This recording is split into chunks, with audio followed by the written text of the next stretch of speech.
Alors que tu fais ton premier pas hors de l'avion, une foule enthousiaste de manchots empereurs t'entoure, te poussant et te bousculant, réclamant tous un autographe. Attends, il y a pire. Tu ressens un frisson comme tu n'en as jamais ressenti auparavant. Même si tu es équipé de plus de 9 kg d'équipement, le vent glacé te transperce toujours. La lumière aveuglante du soleil te brûle les yeux sans pour autant t'aider à te réchauffer. Oui, c'est ton premier jour au pôle Sud et ça n'a pas été facile de venir ici. Tu rencontres ton coordinateur prêt à commencer ta nouvelle vie dans l'endroit le plus isolé du monde. Tout en récupérant tes bagages, tu regardes tes compagnons. Vous avez tous passé les mêmes tests physiques et psychologiques rigoureux pour vous préparer à cet environnement unique et stimulant. Le programme devait s'assurer que vous étiez capable de supporter des mois d'isolement, des températures glaciales et des cycles nocturnes inhabituels. Le pôle Sud n'a qu'un seul coucher et un seul lever de soleil sur une année entière. Sans compter les tests physiques qu'il faut passer. Les chercheurs ont besoin d'un certificat de bonne santé lorsqu'ils partent, car il n'y a généralement qu'un seul médecin sur la base. Tu hésites au début, ne voyant rien d'autre devant toi qu'un désert glacé sans fin, mais il ne te faut pas longtemps avant de remarquer un grand bâtiment au loin. C'est la station Amundsen Scott du pôle Sud. Après une longue marche à travers la neige profonde, tu l'atteins. Un pas à l'intérieur et tu arrêtes immédiatement de frissonner. Il fait si chaud que tout le monde se promène en t-shirt. Tu oublies presque que tu es dans l'endroit le plus froid de la planète. Tu es surpris de voir le nombre de personnes qui viennent te saluer. Et ce ne sont pas des manchots. Ces chercheurs sont en poste pendant tout l'été. Ils étudient divers éléments dans les climats extrêmes du pôle Sud. Tu es officiellement accueilli avec une présentation dans la salle de conférence. Les règles de base peuvent t'aider au cas où les choses tourneraient mal. Tout est rigoureusement organisé, des provisions à la gestion des déchets. La station recycle tout ce qu'elle peut, même les différentes sortes de piles. Tout ce qui ne peut pas être recyclé est envoyé de l'autre côté de l'océan, dans une décharge située en Amérique du Sud. Ensuite, le coordinateur t'accompagne à ton dortoir, qui sera ton nouveau chez-toi pour la durée du séjour. Tu as hâte de dire à ta famille et à tes amis à quel point le pôle Sud est étonnant. Et heureusement, la station est équipée d'un accès Internet. Mais dès que tu ouvres YouTube et que tu cliques sur une vidéo, tu es accueilli par un interminable panneau de chargement. Le manque de satellites au-dessus de l'Antarctique signifie que tu devras t'habituer à une connexion ralentie pendant un certain temps. De ta fenêtre, tu peux voir le paysage enneigé qui s'étend devant toi. Contrairement à la zone qui entoure la côte du continent, le pôle Sud est complètement dépourvu de vie. Aucune plante ni aucun animal n'est capable de braver les conditions si loin à l'intérieur des terres. À l'exception de quelques oiseaux occasionnels qui sont emportés par le vent, toute la région n'est qu'une mer de glace désolée. La station d'Amundsen Scott semble bien seule dans ce désert. Le camp de base a besoin de toutes sortes de gens pour pouvoir survivre dans cet environnement unique. Il faut des cuisiniers, des plombiers, des électriciens, des médecins et d'autres employés pour faire fonctionner les choses afin que les scientifiques puissent faire leurs recherches. Mais tu seras peut-être surpris de voir à quel point les conditions de vie sont agréables pour tous ces travailleurs. Bien sûr, tu trouveras les installations de recherche habituelles et les laboratoires, mais aussi de nombreuses salles réservées aux activités ludiques. La base a son propre terrain de basket, où les différents départements peuvent régulièrement se mesurer les uns aux autres. Il y a même des salles entières réservées à la musique et aux arts. Et surtout, il y a un dentiste qui peut s'assurer que tes dents ne sont pas abîmées. N'oublions pas la cafétéria qui sert des plats du monde entier. Tu as envie d'une délicieuse salade verte ? Alors rends-toi à la serre pour cueillir des fruits et des légumes frais. Tu y trouveras des tomates, des avocats, de la laitue et même des fruits tropicaux. La serre est peut-être aussi l'endroit le plus humide de tout le continent. Étonnamment, elle est si efficace qu'elle peut produire environ 9 kg de produits par semaine. Il n'y aura pas non plus de pénurie d'eau. La base est installée sur une réserve presque infinie d'eau douce. L'équipe n'a qu'à placer la glace de l'Antarctique dans des générateurs spécialement conçus afin de la faire fondre et de la filtrer en eau potable. Si jamais le stress du climat extrême t'atteint, tu peux simplement profiter du sauna. Une cure au pôle Sud est une expérience unique en son genre. Maintenant que tu connais les installations et que tu peux te déplacer facilement, il est temps de travailler. La base est principalement dédiée à l'astronomie, car le ciel antarctique, très clair, permet aux chercheurs de capturer des images étonnantes de l'espace. L'Antarctique est parfait pour ces photos, car c'est l'endroit le plus sec de la Terre. Il n'y a presque pas de vapeur d'eau dans l'atmosphère. Mais tu es ici pour une autre raison. La station sert aussi à étudier l'activité volcanique. Les scientifiques ont découvert 91 volcans enfouis sous la calotte glaciaire de l'Antarctique. Et c'est à toi de prélever des échantillons sur l'un d'entre eux. Tu ressors dans le froid, tes dents recommencent à claquer. Heureusement, on est loin aujourd'hui de la température la plus basse jamais enregistrée ici. Le pôle Sud a en effet connu une température de moins 85 degrés Celsius. C'est tellement froid que si tu lançais un verre d'eau bouillante en l'air, elle se transformerait en glace avant de retoucher le sol. Il te serait presque impossible de quitter la station par cette température. Le pôle Sud n'a jamais été moins froid que moins 12 degrés Celsius, et c'était au plus fort de l'été. En t'approchant du site de fouille, tu commences à remarquer des changements dans le paysage. Il y a des sommets et des corniches escarpées tout autour. Plus tu t'approches de la côte, plus tu commences à voir de vie animale. Tu peux même voir une colonie de manchots au loin. Tu fais le tour des environs du site en t'attendant peut-être à voir une énorme montagne qui crache de la lave par son sommet. En fait, il n'y a rien du tout en vue. C'est parce que le volcan est juste sous tes pieds. Il fait partie de l'énorme masse terrestre sous la glace qui fait la renommée du continent. L'Antarctique peut ressembler à un champ de glace géant, mais il y a en fait un énorme continent en dessous. Cela signifie qu'il y a des volcans, des montagnes et des vallées, comme sur n'importe quel autre continent. Les scientifiques ont récemment découvert que la masse continentale de l'Antarctique abrite le point le plus bas de la planète, ainsi que d'énormes chaînes de montagnes. Si l'un des nombreux volcans entrait en éruption, cela ferait fondre une immense partie de la glace en surface et augmenterait le déversement de glace dans l'océan. Le niveau de la mer s'élèverait et inonderait les zones côtières du monde entier. Les eaux de l'océan seraient également perturbées, ce qui mettrait en danger la vie marine. Mais tu peux t'estimer heureux, tous ces volcans sont actuellement inactifs. Tu peux donc commencer ton travail. Tu commences à déballer ton matériel et à creuser. Ton équipe et toi montez une petite tente pour essayer de rester au chaud pendant que vous suivez les progrès sur des écrans portables. Ton estomac gronde et ton équipe déballe les sandwichs qu'ils ont apportés avec eux. Il n'était pas nécessaire de les transporter dans une glacière pour des raisons évidentes. En sentant la nourriture, les oiseaux de l'Antarctique commencent à faire des cercles au-dessus de vous pendant que vous mangez. Alors que tu t'allonges pour dormir, tes 3 couches de vêtements ne semblent guère mieux te protéger qu'un vulgaire t-shirt. Tu en mets encore plus et tu fermes la tente pour pouvoir enfin te reposer. Un vent fort souffle sur la tente et tu crois entendre un rugissement dehors. Tu paniques, mais tu te souviens qu'il n'y a pas d'ours polaire en Antarctique. En fait, il n'y a pas de grands prédateurs du tout, donc tu peux dormir tranquille. Tu te réveilles et le ciel n'a pas changé de toute la nuit. Chaque jour dure 6 mois sur ce continent. Ton travail est terminé, tu peux donc faire tes bagages et commencer le long voyage du retour vers la base. Quelques heures plus tard, tu reviens dans les plaines plus familières du pôle Sud et finalement dans la chaleur de la station de recherche. Tes premiers jours sur la station ont été un grand succès. Tu nous auras peut-être aidé à comprendre un peu mieux ce continent mystérieux. Mais il y a sûrement encore beaucoup d'autres surprises cachées sous la calotte glaciaire.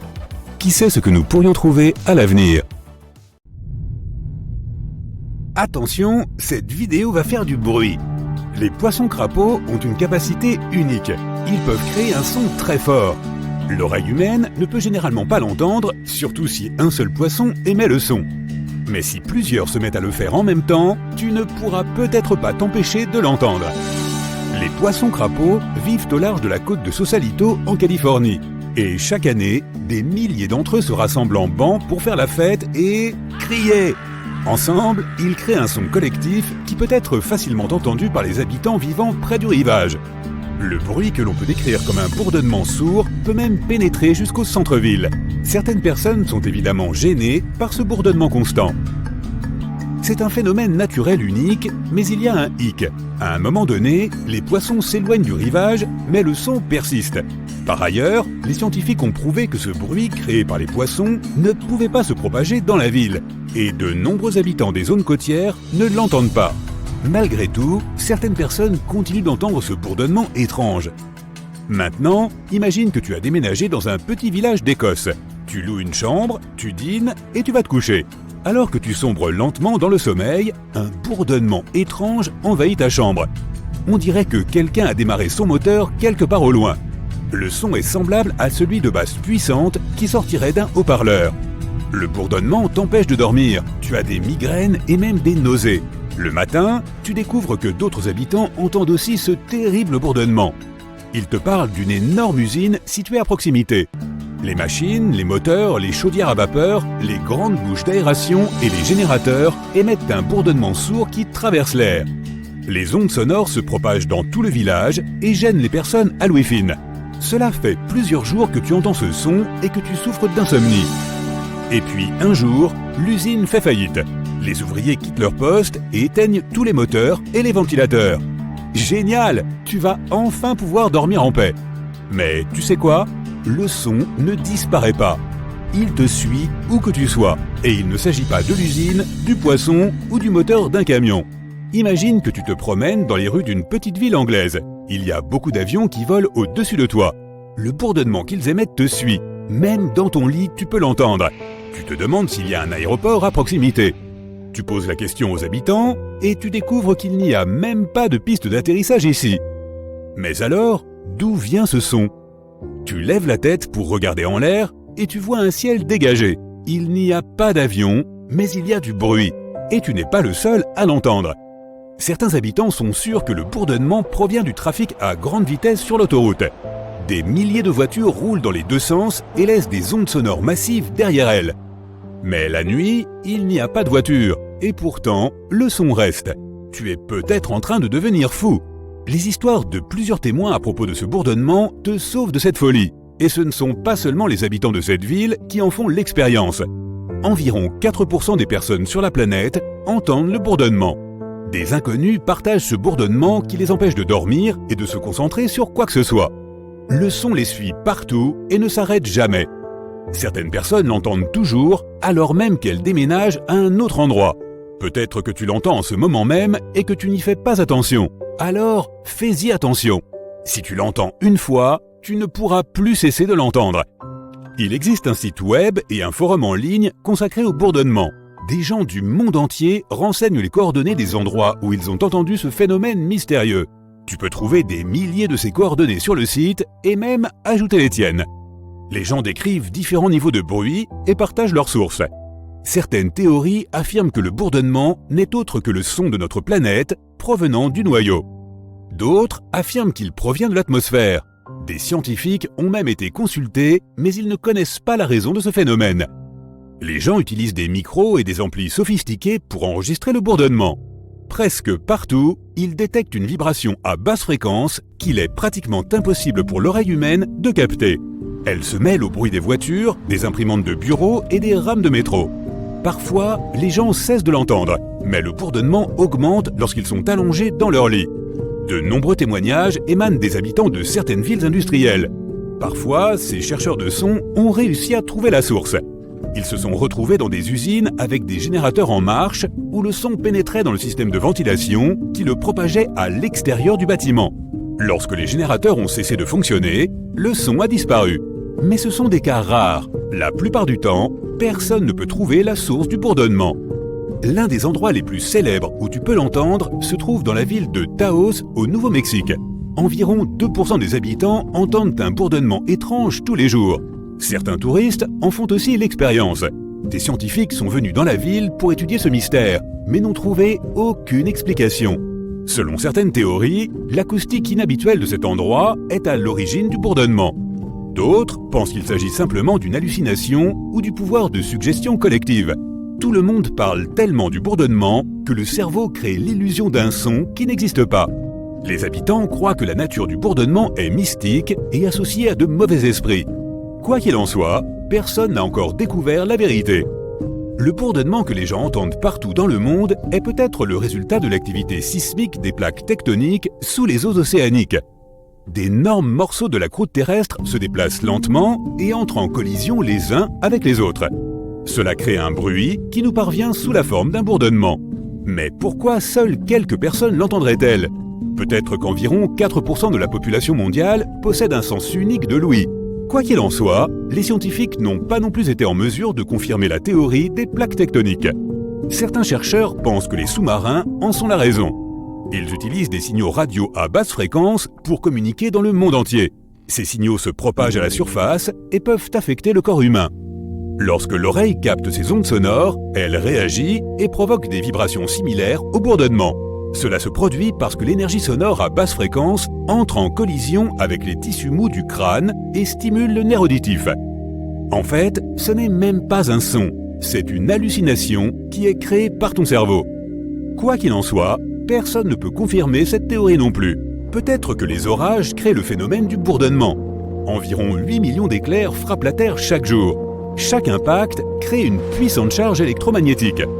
La foudre pénètre dans l'air et le fait résonner entre la surface de la Terre et l'ionosphère.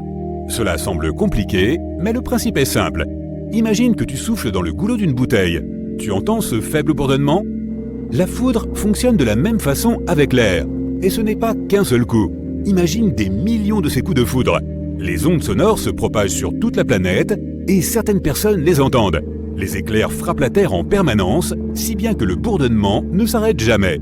En 1973, des scientifiques ont avancé une théorie selon laquelle la cause du bourdonnement serait le cisaillement du jet stream contre l'air plus lent.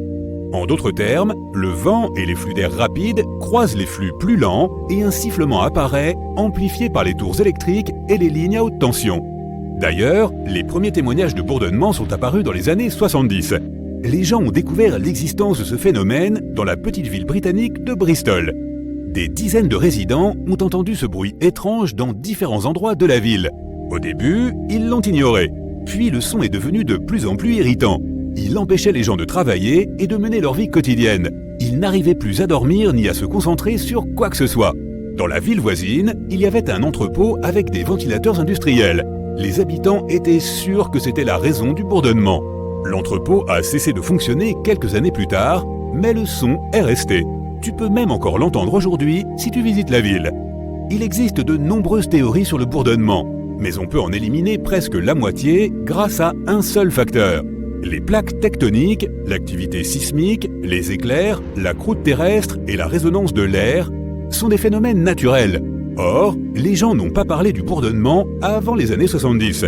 Si ce phénomène était apparu plus tôt, de nombreux journaux auraient écrit à ce sujet. Donc, manifestement, le bourdonnement n'est pas un mystère de la nature. C'est peut-être une conséquence de toutes nos avancées technologiques. Les usines, les lignes électriques, les avions, les voitures, les bateaux, les trains, les micro-ondes et les générateurs créent un bruit de fond imperceptible que la plupart des gens ignorent. Nous sommes tellement habitués à tous ces bruits que nous avons oublié ce qu'est le silence. Notre cerveau a peut-être créé ce bourdonnement dans notre tête pour répondre à notre monde bruyant. Si tu te mets à écouter attentivement ton environnement à partir de maintenant, quel genre de son vas-tu entendre ? D'où viennent-ils ? Et y a-t-il un bourdonnement parmi eux ? Je vais te présenter un endroit où les lois de la physique prennent des vacances. Bienvenue au Mystery Spot, où tu pourras assister à toutes sortes de choses invraisemblables qui te laisseront bouche bée. Ne t'inquiète pas, il ne s'agit pas de sorcellerie. Il s'agit simplement d'illusions d'optique astucieuses qui perturbent ton cerveau et te font douter de la réalité. À l'époque de la Grande Dépression, les gens avaient besoin de distractions amusantes. C'est ainsi que l'industrie du divertissement a eu l'idée de créer les Mystery Spots. L'un des plus célèbres se trouve près de Santa Cruz, en Californie. Et déjà ce nom est intriguant, n'est-ce pas ? Une fois à l'intérieur, tu verras des gens debout sur un sol incliné ou à des angles impossibles sur une surface plane. Tu verras une balle remonter une rampe en défiant la gravité et la logique. On se croirait dans une fête foraine, mais sans tous ces clowns effrayants.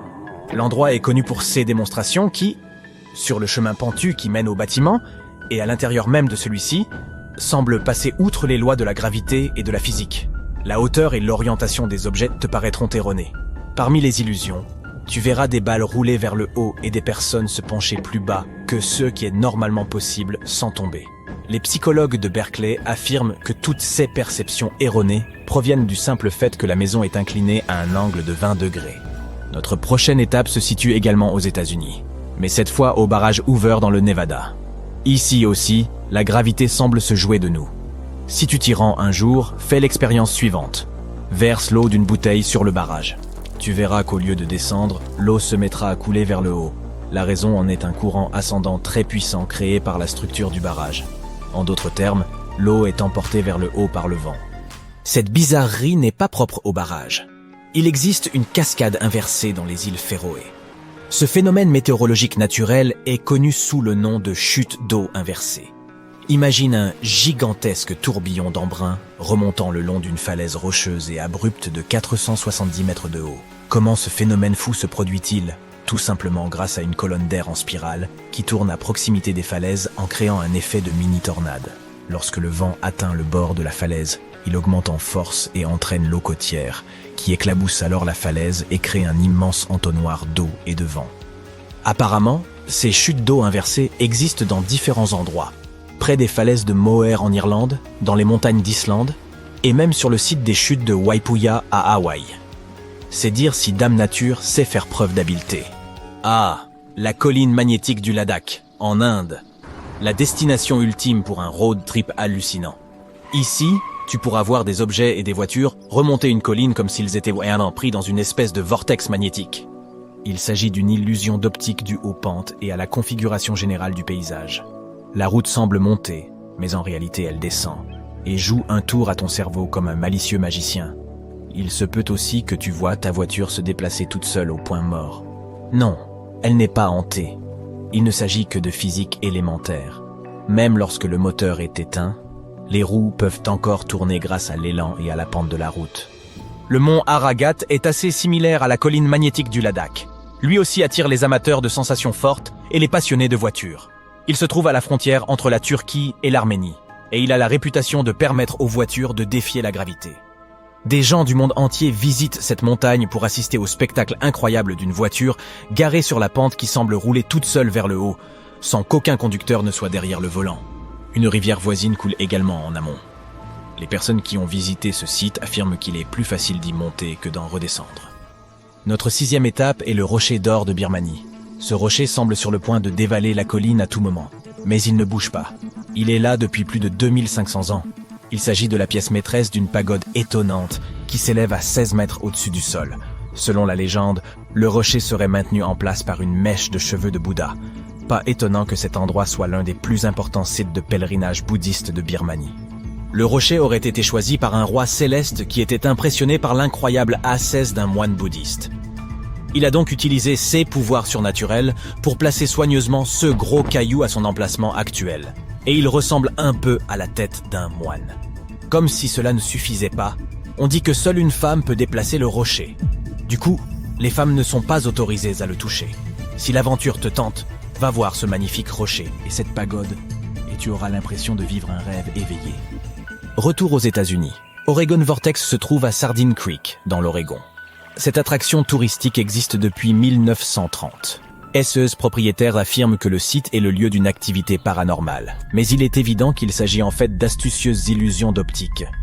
La légende raconte qu'avant même la construction de l'attraction, les Amérindiens de la région avaient prévenu que ces terres étaient interdites. Même les chevaux refusèrent de s'y rendre. En 1904, des chercheurs d'or y établirent un laboratoire, mais leur bâtiment finit par glisser à un angle bizarre. Imagine un peu, tu es dans un endroit confortable, loin de la pollution lumineuse de la ville, et tu admires les milliards d'étoiles qui illuminent la voûte céleste au-dessus de ta tête. Mais si tu as la chance de te trouver à Marfa, au Texas, tu auras droit à un petit quelque chose en plus. De mystérieux globes de lumière, brillants comme des diamants, viennent se joindre au spectacle, et ce depuis plus de 100 ans. Mais de quoi s'agit-il ? On les appelle les lumières de Marfa. Plusieurs théories ont été avancées. Certains pensent qu'il s'agit simplement des phares des voitures roulant sur une autoroute voisine, mais ce n'est pas très intéressant. D'autres pensent que ces globes sont des créatures qui essaient de transmettre un message aux simples mortels que nous sommes. Imagine-toi au bord d'un lac magnifique où tu peux admirer la vue pittoresque d'un volcan majestueux. Soudain, tu entends un grand boom et tu vois des flammes s'élever comme un feu d'artifice. Mais ne t'inquiète pas, il ne s'agit pas d'une éruption, c'est simplement le kawaii-gène qui, dira-t-on, s'exprime. Ce spectacle est dû à un phénomène naturel dans lequel des gaz sulfuriques traversent les roches et prennent feu au contact de l'air extérieur. Le résultat ? Des flammes qui s'élèvent jusqu'à 5 mètres de haut et bleues comme les néons les plus cools du monde. Et comme si cela ne suffisait pas, le soufre liquide qui coule sur les flancs de la montagne ressemble à une rivière de lave bleue électrique. C'est un spectacle à la fois terrifiant et époustouflant que tu ne seras pas prêt d'oublier. En parlant de choses inoubliables, le dôme de Risha en Mauritanie est une énigme pour les astronautes depuis le début du programme spatial de la NASA.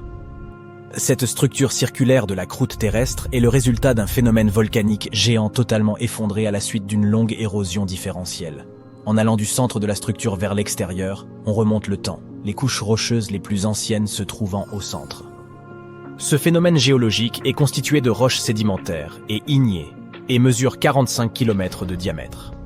Depuis l'espace, on peut voir plusieurs failles où les couches de roches se sont déplacées et séparées. Le dôme de Risha se trouve au cœur du désert du Sahara. Et voilà, c'était notre top 10. Souhaiterais-tu ajouter quelque chose à cette liste ?